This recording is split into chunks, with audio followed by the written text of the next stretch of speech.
The movie begins in the year 2563, 300 years after Earth's colossal war with the United Republic of Mars known as the Fall. Amidst a sprawling scrapyard, Dr. Dyson Ito, a middle-aged man, is searching through debris when he stumbles upon the remnants of a cyborg girl. Remarkably, her head and core are still functional, and her human brain is alive. You're alive? Recognizing the rarity of this technology, Ito is intrigued. He transports her to his clinic, intent on restoring her to life. In his workshop, he and his assistant meticulously attach her head to a beautifully crafted body. The following day, the cyborg girl regains consciousness and is astonished by her new form. She marvels at her exquisitely designed, doll-like body and quickly masters control over it. Looking at herself in disbelief, she moves to explore her reflection in the mirror. She then sneaks up on Ito and his assistant while they are busy at work. Noticing her, Ito expresses his delight at seeing her fully operational. He introduces himself and his assistant Nurse Gerhard to the cyborg girl. He offers her an orange, but she doesn't even know how to eat it.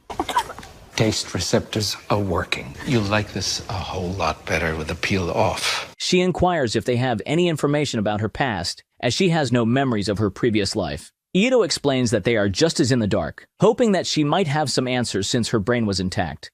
That's so good. To lift her spirits, Ito then takes her to explore the city. As they walk through the streets, the girl is captivated by the sight of a magnificent city floating in the sky. Yeah! What's that? Ito explains that this city is called Zalem, the last of the great sky cities to survive the war. What holds it up? Magic? Something stronger.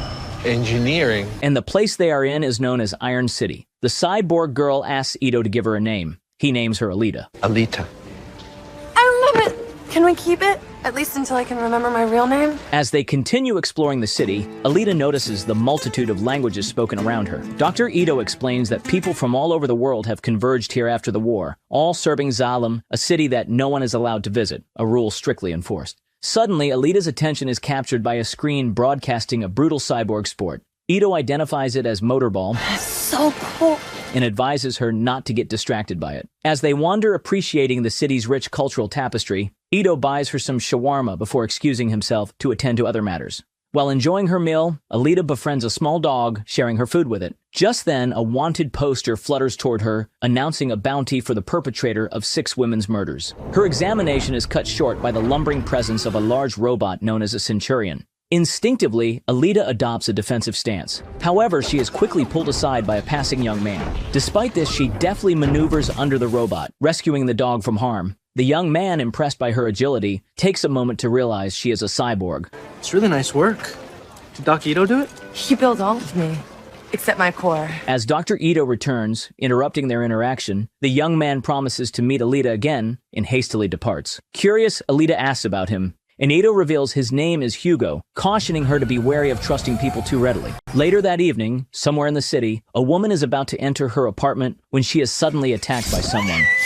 At that exact moment, Alita wakes up to her scream. She pokes her head out of her bedroom and spots Ito sneaking back into the house, clutching a large suitcase with blood on his hand. The next day, Alita assists Dr. Ito and his assistant in repairing a man who complains that thugs ripped off his cyborg parts to sell on the black market for motorball players. Nurse Gerhard mentions that a woman was murdered last night near the same location. For now, I don't want you out after dark. Is that understood? Okay. Alita notices a wound on Dr. Ito's arm and begins to suspect his involvement in the crime. As she walks out of Dr. Ito's house, Alita is stopped by a striking woman with a distinctive mark on her forehead. Hey, kid. The woman, named Chiren, boldly grabs Alita's arm, examining it closely. Hey, what's your problem? Chiren is revealed to be Ito's ex-wife. Later, Dr. Ito and Chiren take a stroll through the city. Chiren inquires about Alita's identity and why Ito chose to give her the body intended for their deceased daughter, which he was supposed to destroy. Ito explains that Alita is now his new assistant, and he couldn't bring himself to destroy the body after their daughter's death. Chiren then tries to persuade Ito to join her in working for Vector, the shadowy overlord of Iron City, in building cyborgs for Motorball, hoping it might allow them to return to Zalem. I won't help you build monsters. Ito refuses, insisting that there is no way back to Zalem, and that Chiren is being deceived by Vector. Undeterred, Chiren declares that she will do whatever it takes to return to Zalem and storms off to meet with Blade. Oh, I'm sorry, to meet with Vector. It's Vector. Alita links up with Hugo and his friends and decides to join their informal motorball game. On her first attempt, she crashes into a signpost. You can let go of the remote now. Undeterred, she tries again, but gets smacked by one of Hugo's friends, Tanji, who mocks her angrily. Nice, Tanji, thanks. She's never played before. Alita doesn't let this slide. She jumps back into the game, targeting Tanji. When he tries to elbow her out again, she uses her fighting skills to knock him down and scores her first goal. Hugo teases Tanji for getting beaten by a newcomer. Your freak girlfriend's got some serious malfunction. And then walks up to Alita, offering her a ride home. He admits she definitely has some talent for motorball. On their way, Hugo tries to learn more about Alita. So you can't remember anything? I'm trying to. Family, friends, favorite food? Nothing. Well, maybe oranges, but that's just since yesterday. But I really don't understand why she would choose oranges when she has tried the best dish on earth, shawarma. They stop at a food shop where Hugo buys her some chocolate, and she instantly falls in love with the taste. That's so great. I have a favorite food now. Just then, a bounty hunter named Zapan walks by. Hugo reveals that Zapan is hunting his target, and Alita can't help but notice how cool Zapan's sword is. All guns are outlawed in Iron City, punishable by death. In the evening, Alita tries to sneak back home but isn't slick enough. Dr. Ito catches her and asks why she's coming back past her curfew. She explains she lost track of time. Dr. Ito warns her not to trust anyone too easily and offers her some food. You have any chocolate? The next day, Hugo takes Alita to his secret spot atop a high building, providing a clear view of Salem. He shares that it's his dream to go to Salem one day. He even claims that if he were as strong as Alita, he would climb the tube that transports cargo to Salem. Hugo informs Alita that she originates from Salem because everything in the scrapyard where Dr. Ito found her is dumped from there. Starting to feel like I wasn't very important. Just an insignificant girl thrown out with the rest of the garbage. Alita agrees but mentions she has no memories of Salem. Later that evening, Alita notices Dr. Ito sneaking out of the house. This time, she decides to follow him to discover what he is up to. From a distance, she watches as Dr. Ito tracks a girl. He opens his suitcase and begins to assemble a big-ass rocket hammer. Just as he is about to strike, Alita intervenes, mistakenly thinking he's the murderer the wanted poster mentioned. But it turns out to be an ambush by the cyborg criminals responsible for the recent murders. Looking for me? At this moment, Alita learns that Dr. Ito is a hunter-warrior, and he was trying to protect the girl. Dr. Ito urges Alita to hide while he confronts the cyborgs alone. He engages one of them, but is quickly overpowered. Surprisingly, the girl he tried to rescue is also a cyborg involved in criminal activities. Alita then jumps into the fray, displaying extraordinary martial skills and immediately eliminates one attacker. My God. She faces off against the cyborg woman. Despite being unarmed, Alita proves nearly invincible to her opponent due to her superior fighting skills and reflexes. However, a huge cyborg with a weird name, Grewishka, immobilizes Ito, forcing him to watch as his accomplice attempts to kill Alita. With precision and power that hint at a warrior past she cannot recall, Alita skillfully dominates the fight, eventually killing her opponent. Grewishka then joins the fight. Alita performs a somersault kick, during which she sees a flashback of herself fighting on the moon alongside warriors like her. Her teammate calls her 99. 99! On your left! She finishes the kick, chopping off his arm. Alita grabs Ito's rocket hammer and attacks the villain. Realizing he has no chance against this little girl, Grewishka vows to return for them both and escapes into the underground part of the city. Dr. Ito praises Alita's martial arts skills, and together they head to the Hunter Warriors headquarters to collect the bounty for the eliminated cyborg criminals. Afterward, Alita shares with Ito the brief flashback she experienced during the fight. Before the fall, there were police to stop criminals. Now the factory pays us to do the dirty work. Ito enters the headquarters, leaving Alita outside and hands over the heads of the dead cyborgs. Bounty for the cyborg Nisyana was 20,000 credits. Alita accuses Dr. Ito of withholding information about her past. In response, Ito takes her back to the lab and reveals that the body he gave her was originally intended for his deceased daughter, after whom he named her. Her name was Alita. Alita asks what happened to her. Dr. Ito recounts that a cyborg he had built for Motorball came to his clinic one night, seeking drugs. And now we know what happened to Rico after Starship Troopers. During the encounter, the cyborg knocked Ito down, but his daughter couldn't get out of his way fast enough and was killed. Her mother, Shiren, couldn't cope with the loss and left Ito. This tragedy spurred Ito to become a hunter warrior. Although he hunted down and killed the murderer, it brought him no peace, so he continued his hunting career. Did you ever find peace? I found you. I'm not your daughter. I don't know what I am. I do. Dr. Ito then scans Alita and reveals that her heart is made from a technology lost over 300 years ago. Her heart, powered by an antimatter microreactor, is strong enough to power the entire Iron City for years. This is lost technology. Nobody's made this stuff since before the fall. Yeah, right. So I'm 300 years old. Sweetheart, you are. At Vector's place, he urges Chiren to create a cyborg that will become the motorball champion. Chiren promises to deliver the best, provided she gets the necessary equipment. After Vector leaves, Grewishka crashes through the window of Chiren's bedroom. He begs for help. Initially, Chiren is reluctant to help him, but upon learning that Alita is responsible for his condition, she changes her mind. Later that night, Alita reflects on her flashback. Pondering her past and guessing who she might have been, she begins training, inspired by Ito's words that she will remember everything one day. In Vector's lab, Chiren is working with Grewishka. Vector enters and suggests stripping him for parts. Chiren informs him that she found a wired chip in Grewishka's head and suspects someone in Zalem is controlling him. Vector is not surprised by this revelation. Chiren wants to remove the chip, but their conversation is interrupted by Nova, who connects to Grewishka. Nova?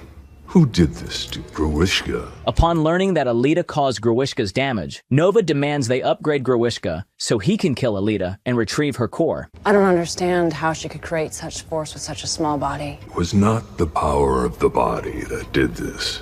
It was the mind. She knows the fighting techniques of Panzerkunst. Nova possesses Vector's body and promises Chiren a place in Zalem if she can meet his demand. She vows to bring him Alita. Dr. Ito and Alita search the Hunter Warriors' wanted database for Grewishka, but can't find him. Alita is perplexed because Grewishka is responsible for all the recent killings of women. Dr. Ito concludes that someone powerful from Zalem is protecting Grewishka. Upon hearing this, Alita expresses her desire to become a Hunter Warrior. Dr. Ito opposes the idea, as he doesn't want her to become involved in violence or get blood on her hands. Frustrated by his response, Alita runs off. She meets up with Hugo to watch the motorball. As they head to the arena, Alita vents her frustrations about Ito. The match starts, and Alita watches excitedly as the cyborgs fiercely compete for the ball. Meanwhile, Hugo takes the opportunity to show her around. He points out one of the top cyborgs, Jashugan, and suggests that he might be the final champion, potentially earning a passage to Zalem as his prize. From a distance, they spot Vector and Chiren. Hugo explains that Vector essentially controls the motorball.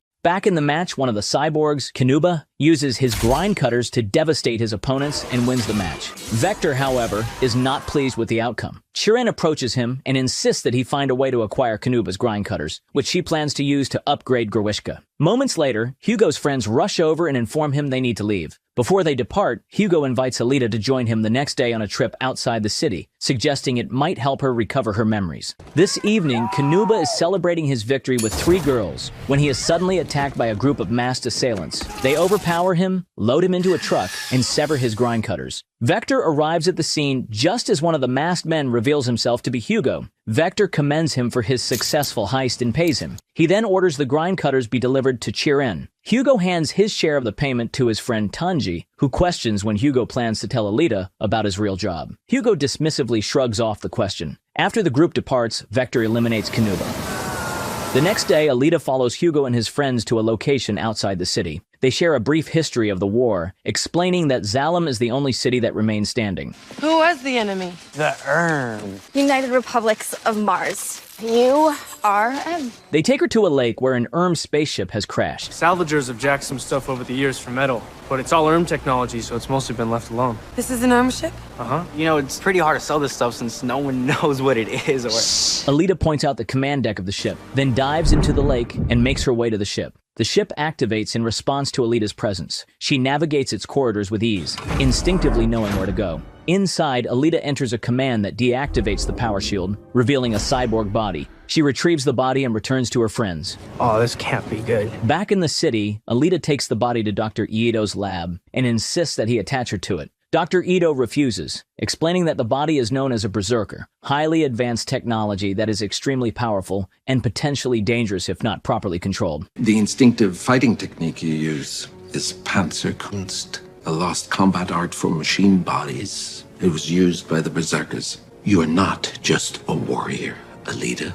You're an berserker. Frustrated by his refusal, Alita storms out. Determined, Alita heads to the Hunter Warriors headquarters and registers as a Hunter Warrior. After completing her registration, she visits the Hunter Warriors hangout spot with Hugo. Hugo seems reluctant to enter at first, but Alita reassures him that everything is fine. Before going in, Alita spots a little dog from the street and takes a moment to play with it. Once inside, she observes Zapan beating up some guys. He notices them and decides to flirt with Alita. Showing her ID, Alita reveals that she is also a Hunter Warrior. Sapan introduces her to some of the most lethal hunter warriors, skeptically remarking that such a cute girl isn't tough enough to call herself a bounty hunter. And then there's McTeague, the dog master, with his hellhounds. His biggest problem is having enough left to identify after so he can collect the bounty. This is Master Clive Lee of the White Hot Palm.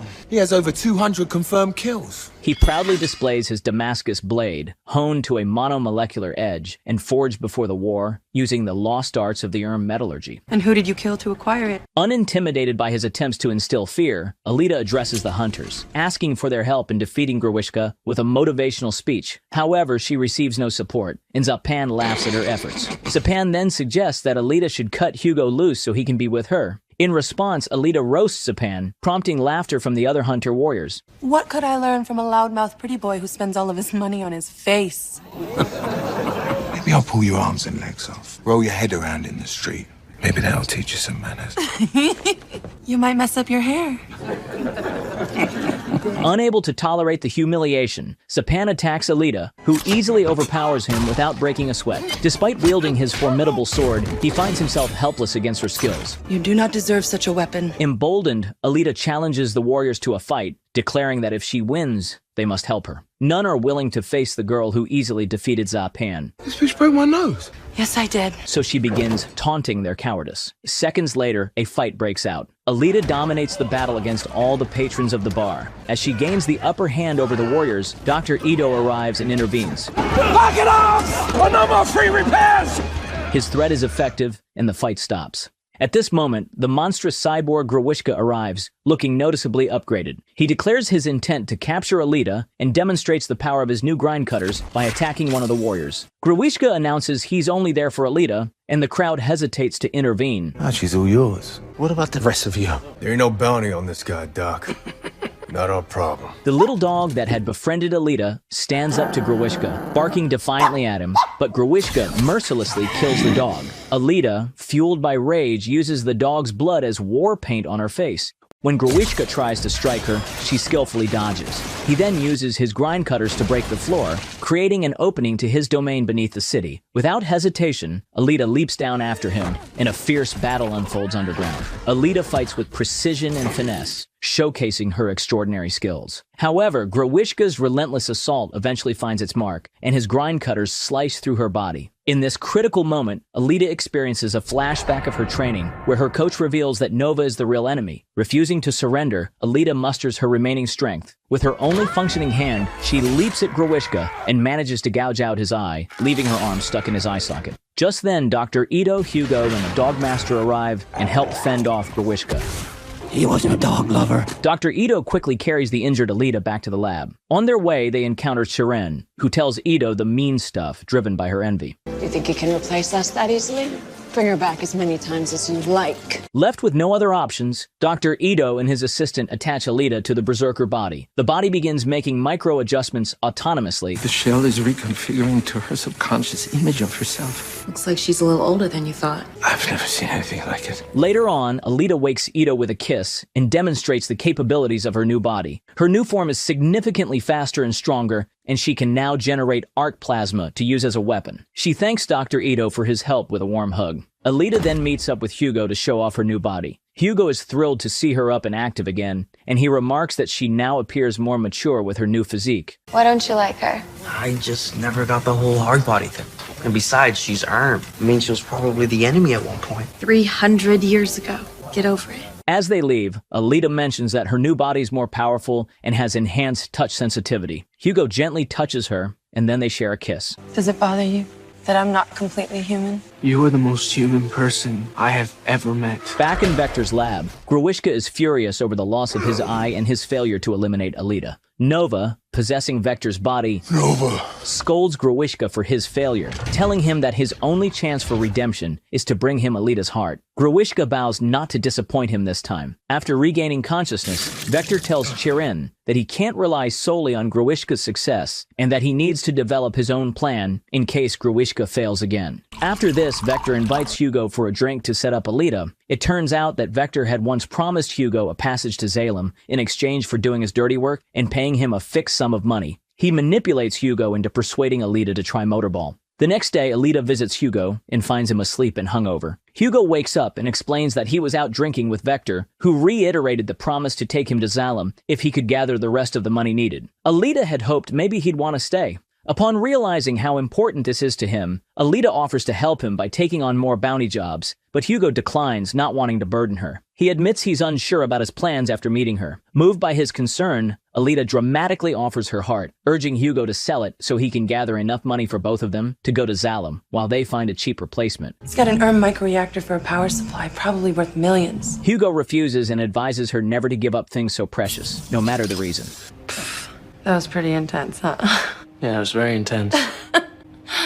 Sorry. Afterwards, they head out together. Hugo reveals another potential way to make money. Vector wants Alita to compete in motorball, and if she wins, they could advance to the senior league and make a substantial amount. Alita agrees, but only if Hugo will coach her. From a distance, Zapan observes the couple. He mutters to his friend, revealing that his plans for Alita will be worse than death. Determined to help Hugo, Alita enters the motorball tournament. Dr. Ito equips her with all the necessary gear. As he helps her suit up, Alita asks him if a human can love a cyborg. Why does this cyborg love a human? Dr. Ito assures her that it is indeed possible, but he also urges her to focus on the game and take care not to destroy her body, as he might not be able to repair this technology. After they part ways, she writes 99 on her suit, recalling the number from her memory. In another locker room, Vector gathers the cyborgs he has hired to compete against Alita. He promises a substantial sum of money to anyone who can eliminate her. Before the tournament begins, Alita calls Hugo to ask why he hasn't shown up yet. I'm doing this for us, remember? You can't miss it. He tells her he needs to handle something, but will be there soon. Meanwhile, Hugo meets Tanji, who is in the middle of stripping a cyborg for parts. Hugo calls him by his real name, which angers Tanji. Hugo declares his intention to quit their illicit activities, but Tanji reacts poorly, insulting Alita. Should've jacked that bitch when you had the chance.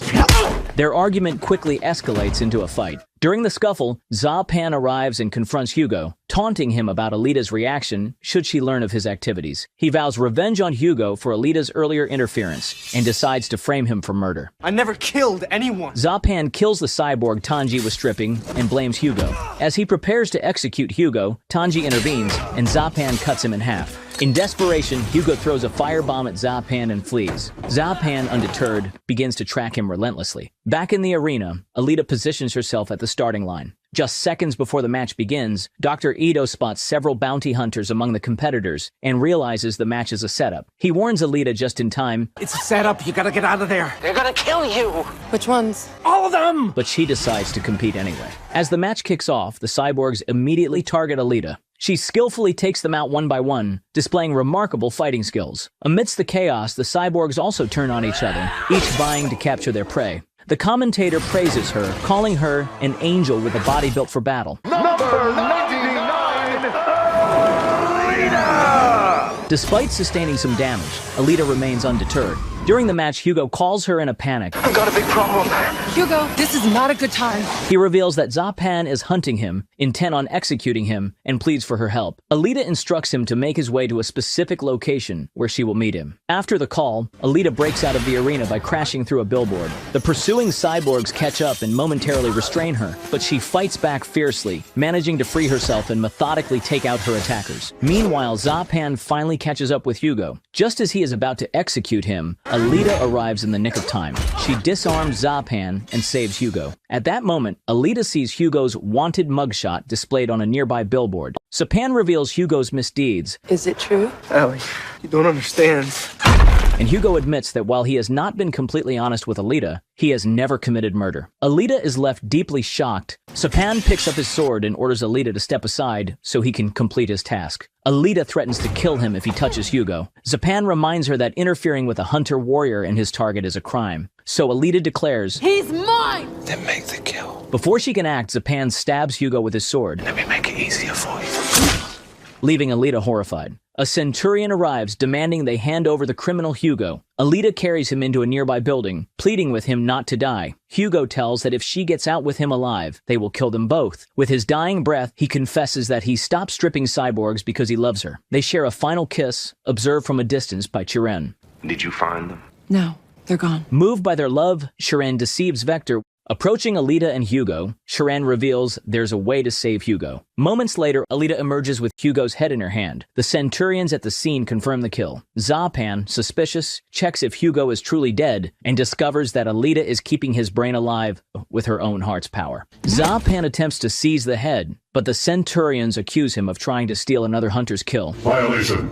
Hunter Warrior Zapan. Stealing another's bounty is against factory law and the Hunter's Code. Hearing this, Alita takes Zapan's sword, slashes half of his face with it, My face! My face! and leaves the scene. Back in Dr. Ito's lab, he manages to save Hugo, attaching him to a new cyborg body. He credits Chirin's perfect surgical technique for saving Hugo's life without causing brain damage. Dr. Ito tells Alita that no one can buy their way to Salem. It's just a ploy by Vector to deceive gullible youths. But how do you know that for sure? He reveals that the only way to reach Salem is to become the motorball champion, sharing that he was born there himself. He recounts that when their daughter was found to have genetic flaws, Nova presented them with a harsh choice: stay in Salem and have their daughter terminated or be exiled from Salem. Choosing exile, they moved to Iron City, where Ito decided to remove his forehead mark to forget Salem. He adds that Iron City is monitored and controlled by Nova. Meanwhile, Vector confronts Chirin after learning that she helped Hugo and Alita. Chirin confesses that she couldn't proceed with their plan because she too is a mother. She informs Vector of her desire to quit. Vector asks if she still wants to go to Salem, but she asserts her disinterest. As Chirin walks away, she is confronted by Grewishka.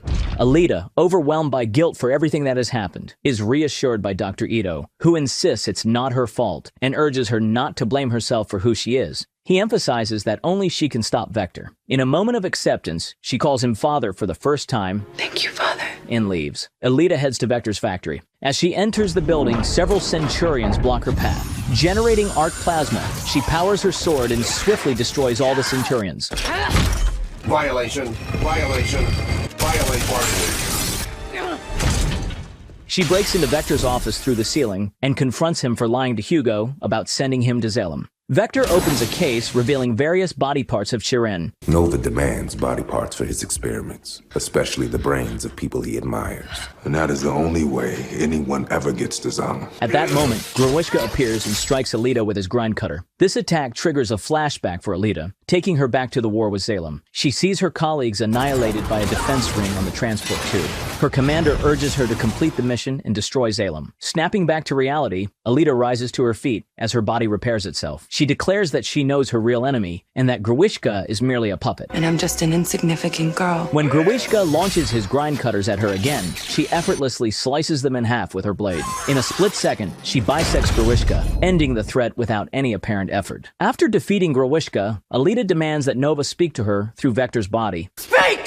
What do you want me to say? I'll say anything. Not you. Him! Nova complies, possessing Vector. He commends her for exceeding his expectations by defeating Grewishka and turning Chirin against him. However, Nova then threatens to eliminate Dr. Ito and Hugo if he can't get to her. I found the only way to enjoy immortality is to watch others die. Unable to tolerate his threats any longer, Alita drives her sword into Vector's body, eliminating him. You just lost a puppet. That looks fatal. No matter.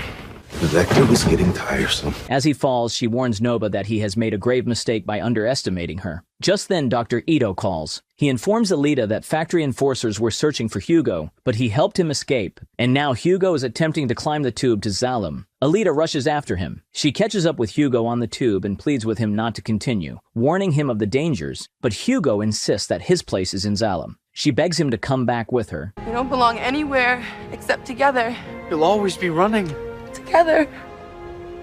Come with me. And he agrees. However, Nova, observing from afar, activates the tube's defense system, which sends blades down the tube. Hugo's attempt to jump clear fails, and the blades destroy his cyborg body. Alita grabs him to prevent his fall, but his cyborg hand slowly detaches. With his last words, Hugo thanks Alita for everything, then he falls to his death. Several months later, Alita is preparing for a motorball race in a locker room. The commentator introduces her as the new motorball star who has ascended to the Champion League in just a few months. She enters the arena to chants of her name from the crowd. In a defiant gesture, Alita raises her sword towards Salem, while Nova watches her from his city.